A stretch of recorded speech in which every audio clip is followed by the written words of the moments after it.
Kita pernah gagal melakukan firman Tuhan, tapi bukan berarti kita berhenti mencapai apa yang Tuhan inginkan. Hari ini ku bersyukur merasakan kasih setiamu. Shalom saudara, selamat pagi. Kita ketemu kembali pagi dalam Morning Devotion. Selamat pagi saudara-saudara, apa kabar? Pembacaan kita pada pagi hari ini terambil dari Injil Markus pasalnya yang ke-10, ayat 1 sampai ayatnya yang ke-12. Demikianlah firman Tuhan. Dari situ Yesus berangkat ke daerah Yudea dan ke daerah seberang sungai Yordan, dan di situ pun orang banyak datang mengerumuni dia, dan seperti biasa ia mengajar mereka pula. Maka datanglah orang-orang Farisi dan untuk mencobai Yesus. Mereka bertanya kepadanya, apakah seorang suami diperbolehkan menceraikan istrinya? Tetapi jawabnya kepada mereka, apa perintah Musa kepada kamu? Jawab mereka, Musa memberi izin untuk menceraikannya dengan membuat surat cerai. Lalu kata Yesus kepada mereka, justru karena ketegaran hatimu lah maka Musa menuliskan perintah ini untuk kamu. Sebab pada awal dunia Allah menjadikan mereka laki-laki dan perempuan. Sebab itu laki-laki akan meninggalkan ayahnya dan ibunya dan bersatu dengan istrinya, sehingga keduanya itu menjadi satu daging. Demikianlah mereka bukan lagi dua, melainkan satu. Karena itu apa yang telah dipersatukan Allah tidak boleh diceraikan manusia. Ketika mereka sudah di rumah, murid-murid itu bertanya pula kepada Yesus tentang hal itu. Lalu katanya kepada mereka, barang siapa menceraikan istrinya lalu kawin dengan perempuan lain, ia hidup dalam persinahan dengan istrinya itu. Dan jika si istri menceraikan suaminya dan kawin dengan laki-laki lain, ia berbuat zina. Saudaraku, dalam pembacaan kita kali ini merupakan bagian kontroversial dalam Alkitab karena berhubungan dengan masalah perceraian dan juga, saudaraku, masalah pernikahan. Apa yang Markus coba sampaikan kepada kita perlu sekali kita dengar dengan cermat seperti orang-orang di Berea. Orang-orang di Berea adalah orang yang setia dan mereka teliti menyelidiki Alkitab.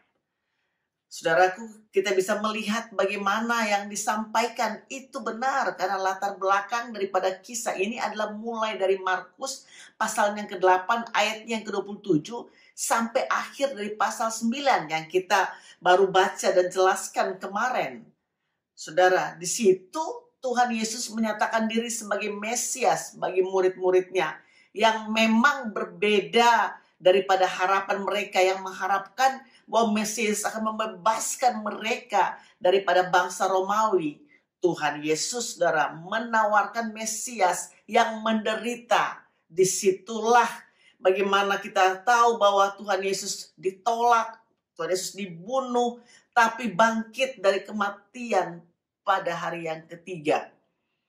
Saudaraku yang dikasih oleh Tuhan, kita bisa melihat di sini bagaimana Tuhan Yesus mau sebenarnya murid-muridnya ini mati bagi diri mereka sendiri. Dan juga harus melepaskan harapan dan aspirasi mereka. Untuk mereka sungguh-sungguh harus menyerahkan seluruh kehidupan mereka mengikut Tuhan Yesus.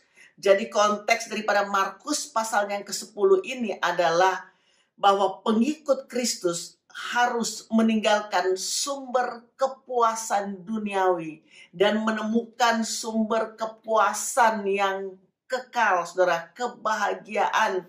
Dan kita tahu bahwa kepuasan itu hanya ada di dalam Tuhan kita Yesus Kristus saja. Nah, mengerti konteks ini akan memberikan kepada kita landasan yang kuat untuk masuk pada Markus pasalnya yang ke-10 ini. Konteksnya jelas tadi, kita harus menanggalkan kenikmatan dunia untuk menikmati kepuasan berada di dalam Yesus Kristus. Nah, di sini sekarang, sementara Yesus mengajar orang banyak seperti biasa. Ingat, tempatnya sekarang sudah berpindah. Waktu Yesus mengajar ini sudah bukan di Galilea lagi. Ini sudah di Yudea. Ini sudah di daerah Yudea dalam perjalanan Yesus menuju Yerusalem tentunya. Nah, di sini kemudian ada orang Farisi yang datang bertanya kepada Yesus. Apakah dia bertanya untuk mendapatkan informasi atau dia bertanya keluar dari kesungguhannya? Ternyata Markus berkata tidak. Dia bertanya untuk mencobai Yesus. Jadi saudara harus mengerti pertanyaan ini adalah pertanyaan jebakan. Yang kadangkala Yesus menjawabnya juga bukan untuk mengeluarkan sesuatu yang penting, tetapi untuk menghentikan upaya mereka untuk sekedar mencobai dia. Nah, coba saudara perhatikan pertanyaannya. Apakah diperbolehkan seorang laki-laki itu menceraikan istrinya? Itu pertanyaan, ya kan? Jawaban Yesus, apa yang dikatakan Musa kepada kamu? Oh, Musa bilang boleh aja, yang penting kasih surat cerai. Waktu mereka mengatakan demikian, Yesus tidak refer lagi kepada hukum Musa, Yesus kembali kepada hukum awal. Itu kalau dikatakan itu hukum angan-angan hati ketika kitab Kejadian ditulis. Ditulis di dalamnya, tentu Yesus mengutip pasal 2 dari kitab Kejadian. Sudah bisa baca itu dari ayatnya yang ke-20 dan seterusnya. Dia terus berkata kepada mereka bahwa, hey, nggak begitu. Sebab seorang laki-laki akan meninggalkan ayahnya dan ibunya untuk bersatu dengan istrinya. Jadi kemudian dia berkata, sebab apa yang telah dipersatukan oleh Allah tidak boleh diceraikan oleh manusia. Itu jelas. Dan kemudian kita tahu persis bahwa Yesus kemudian mengatakan bahwa mereka bukan lagi dua, tetapi menjadi satu daging. Kemudian dia mengatakan hal tersebut. Mengapa Yesus menjawab hal ini? Karena jelas sekali konsepnya di situ adalah laki-laki kayaknya dengan mudah mengeluarkan surat cerai supaya dia dapat memuaskan nafsunya untuk memiliki perempuan yang lain dan seterusnya. Padahal konteksnya kan Markus sudah bilang, kita harus menanggalkan nafsu duniawi, kesenangan duniawi. Ya. Kita harus hentikan. Jadi perceraian dalam konteks ini bagaimanapun juga bukanlah pilihan.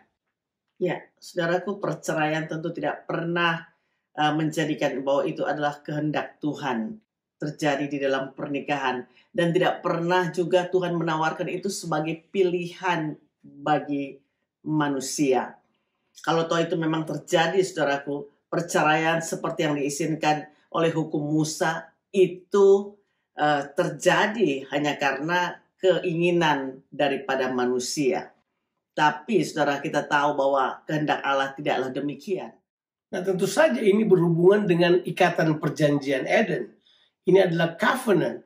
Sebab memang pernikahan itu adalah covenantal.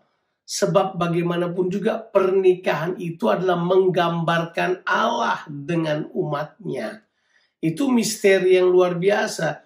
Yesus mengatakannya, kemudian kita tahu juga Paulus mengatakannya. Paulus mengatakan ini rahasia benar, karena pernikahan itu menggambarkan Allah dengan umatnya. Hubungan yang begitu dekat seperti hubungan suami istri.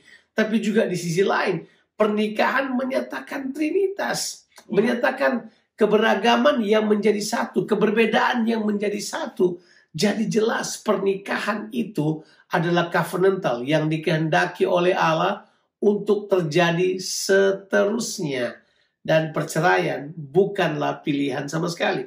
Dan tidak ada yang ambigu. Sebab begini, ketika pulang ke rumah, muridnya nanya lagi. Dan Yesus berulang kali mengatakan hal tersebut. Soal, kalau sudah baca di ayat yang ke-11 dan ayat yang ke-12, itu dengan jelas ditulis di dalamnya, barang siapa menceraikan istri lalu kawin dengan perempuan lain, ia hidup dalam persinahan terhadap istrinya. Ataupun sebaliknya, jika si istri menceraikan suaminya dan kawin dengan laki-laki lain, ia berbuat zina. Kata zina di situ tahu nggak arti dari kata zina sebenarnya? Arti kata zina adalah broken covenant, memutuskan perjanjian. Makanya di kitab Maleakhi ditulis bahwa Tuhan membenci perceraian. Tapi dengarkan ini baik. Kalau toh faktanya saudara sekarang sedang bercerai, saudara mengalami perceraian, saudara menikah kembali atau apapun, gak usah khawatir. Sebab bagaimanapun dosamu, Yesus menanggungnya. Tapi kita harus kembali memegang prinsip-prinsip Alkitabiah. Sebab bukan berarti kita gagal melakukannya, berarti kemudian kita merendahkan standar firman Allah. Tidak. Kita pernah gagal melakukan firman Tuhan. Tapi bukan berarti kita berhenti mencapai apa yang Tuhan inginkan. Saudaraku, bagaimanapun Tuhan tetapkan pernikahan dalam ikatan perjanjian. Mari, Ibu Bapak Saudara sekalian, kita hargai ikatan perjanjian. Tuhan Yesus memberkati saudara sekalian. Have a blessed day. Amin.